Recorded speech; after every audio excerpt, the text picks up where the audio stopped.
فانفروا ثبات أو انفروا جميعا وإن منكم لمن ليبطئن فإن أصابتكم مصيبة قال قد أنعم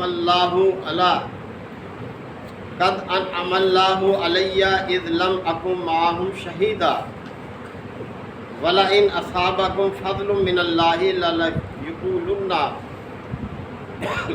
كأن لم تكن بينكم وبينه مودة يا ليتني كنت معهم فأفوز فوزا عظيما فليقاتل في سبيل الله الذين يشرون الحياة الدنيا بالآخرة ومن يقاتل في سبيل الله فيقتل أو يغلب فسوف نؤتيه أجرا عظيما صدق اللہ مولانا العظیم۔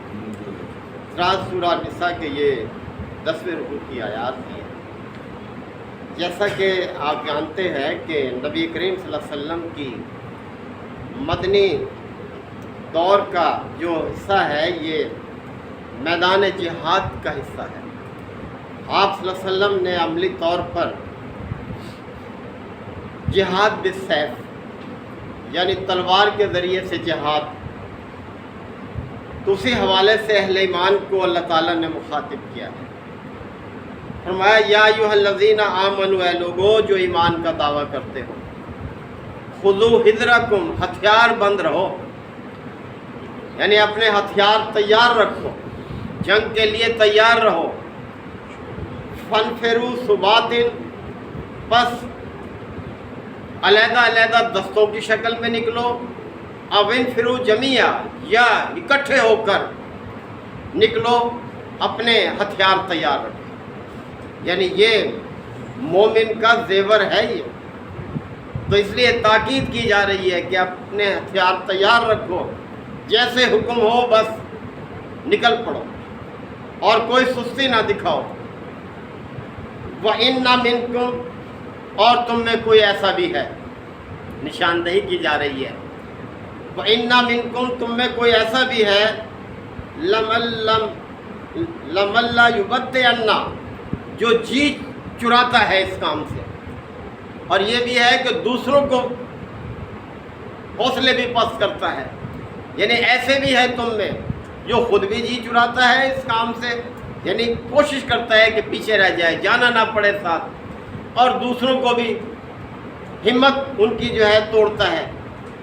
فَإِنْ أَصَابَتْكُمْ مُصِيبَةٌ، پس جب تم پر کوئی مشکل وقت آتا ہے، کالا تو کہتا ہے، قد انعم اللہ علیہ، اللہ نے تو مجھ پر بڑا انعام کیا ہے، اذ لم اکن معہم شہیدا، کہ میں ان کے ساتھ نہیں گیا۔ دیکھیں کیسی سوچ، کیسی فکر کے لوگ موجود تھے، کہتے تھے اللہ نے مجھ پر انعام کیا ہے کہ میں بچ گیا جانے سے، میرا بہانہ کام آ گیا اور میں ان کے ساتھ نہیں گیا، ورنہ تو دشمن تو بہت طاقتور ہے، اس کے ہتھیار بہت ہیں، تعداد بھی زیادہ ہے، اس کے وسائل زیادہ ہیں، تو مجھ پر تو اللہ نے بڑا کرم کیا۔ یعنی کیسی یہ غلط سوچ ہے، خود بھی پیچھے رہنا، دوسروں کو بھی حوصلے توڑنا، اور پھر اگر آپ صلی اللہ علیہ وسلم کسی کی کوئی معذرت قبول کر لیتے تو کہتے تھے بڑی کامیابی مل گئی، ہمارا تو کام بن گیا، یعنی ایسے سوچتے۔ وَلَئِنْ أَصَابَكُمْ فَضْلٌ مِّنَ اللَّهِ، اور اگر تم پر اللہ کا فضل ہو جائے، یعنی تمہیں کامیابی مل جائے، اللہ تمہیں سرخرو کر دے، جب تم کامیاب لوٹتے ہو، لَيَقُولَنَّ، تو پھر وہ اس طرح سے باتیں کرتے ہیں كَأَن لَّمْ تَكُن بَيْنَكُمْ وَبَيْنَهُ مَوَدَّةٌ، کہ جیسے تمہارے ان کے درمیان کوئی مودت تھی نہیں۔ یا لیتنی، اور اس سے کہتا ہے کہ اے کاش کنت معہم، کہ اگر میں بھی ساتھ ہوتا ان کے، فافوز فوزا عظیما، تو بڑا کام بن جاتا، یعنی مال غنیمت میں مجھے بھی حصہ مل جاتا، میری بھی واہ ہو جاتی۔ یعنی اس طرح کی سوچ کے لوگ بھی اے مومنو تمہارے اندر موجود ہیں، ذرا ان سے ہوشیار رہو اور اپنے حوصلوں کو پست نہ ہونے دو، یہ تو اپنی سی چالیں چلتے ہیں۔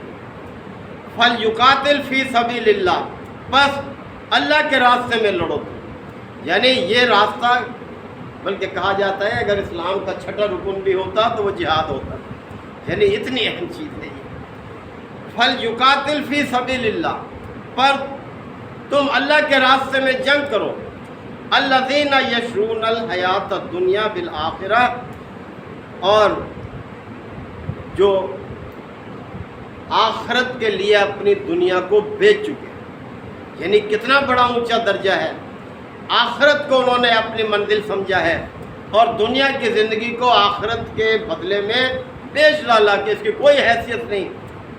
جو اپنی جان قربان کر دے اس سے بڑی بات کیا ہوگی، یعنی اپنا مال بھی، اپنا کاروبار بھی، اپنے اولاد بھی، سب اس راستے میں جو ہے وہ قربان کر دے، اس لیے کہ آخرت ہماری بہتر ہو جائے، وہ ٹھکانہ ہے۔ وَمَن يُقَاتِلْ فِي سَبِيلِ اللَّهِ، بس جو بھی اللہ کے راستے میں جنگ کرے گا، اللہ کے راستے میں لڑے گا، فَيُقْتَلْ، وہ مارا جائے اس جنگ میں، اور یغلب، یا غالب آ جائے، کامیاب لوٹے، فَسَوْفَ نُؤْتِیہِ أَجْرًا عَظِیمًا، ہم اسے بڑے اجر سے نوازیں گے۔ اب دیکھیں اللہ نے کتنا بڑا وعدہ کیا ہے کہ اللہ کی طرف سے تمہاری جان قبول کر لی جائے یا تم کامیاب واپس لوٹو، دونوں صورتوں میں اللہ تعالیٰ تمہیں بڑے اجر سے نوازے گا۔ تو محترم بھائیو، اللہ تعالیٰ نے کس طرح سے دیکھیں رغبت دلائی ہے اپنے راستے میں جہاد کے لیے، اور اہل ایمان نے ثابت کیا، اپنے رویے سے ثابت کیا، اپنے عمل سے ثابت کیا، اپنی جانیں قربان کی، اپنے کاروبار چھوڑے، اپنے گھر بار چھوڑے، اور ایسا بھی ہوا کہ ایک جنگ سے واپس آئے ہیں، کامیاب لوٹے ہیں، اور ابھی سامان نہیں کھولا، حکم ہو گیا کہ اب جاؤ ادھر جاؤ۔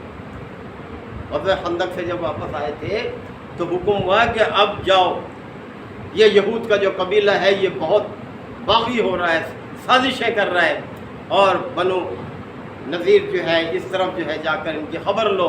تو اللہ کے جو مومن بندے تھے انہوں نے سستی نہیں دکھائی، ابھی سامان بھی نہیں کھولا تک پھر چل پڑے آپ صلی اللہ علیہ وسلم کے ساتھ، اور حکم ہوا کہ نماز بھی وہیں جا کے پڑھیں گے، کوئی یہاں نماز بھی نہ پڑھے گا۔ اس طرح سے دیکھیں ہمیں سبق دیا ہے ہمارے اسلاف نے کہ اللہ کے راستے میں تمہیں کس طرح سے اپنے آپ کو تیار رکھنا ہے۔ اللہ تعالیٰ ہم سب کو آیات کو سمجھنے کے عمل کی توفیق عطا فرمائے۔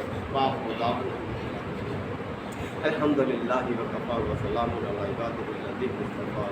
ربنا آتنا فی الدنیا حسنہ وفی الآخرۃ حسنہ وقنا عذاب النار وادخلنا الجنۃ مع الابرار یا عزیز یا غفار یا رب العالمین۔ اللہم انک عفو کریم تحب العفو فاعف عنا۔ اللہم من احییتہ منا فاحیہ علی الاسلام ومن توفیتہ منا فتوفہ علی الایمان۔ اے پروردگار، یہ بارش، یہ سیلاب، یہ زلزلے، ان سب سے ہم تیری پناہ مانگتے ہیں۔ یا اللہ تو ہی سب قدرتوں کا مالک ہے، یا اللہ ہمارے قصوروں کو معاف فرما دے۔ یقیناً یہ ہمارے اپنے ہاتھوں کی کمائی کا نتیجہ ہے۔ یا اللہ ہماری کوتاہیوں سے درگزر فرما، تو بہت معاف کرنے والا ہے۔ یا اللہ یہ طرح طرح کے جو نقصانات کا ہمیں سامنا ہے، یا اللہ ان سے بھی ہمیں محفوظ فرما، تو سب قدرتوں کا مالک ہے۔ ربنا تقبل منا انک انت السمیع العلیم وتب علینا انک انت التواب الرحیم۔ صلی اللہ تعالی علی خیر خلقہ محمد و آلہ وصحبہ اجمعین۔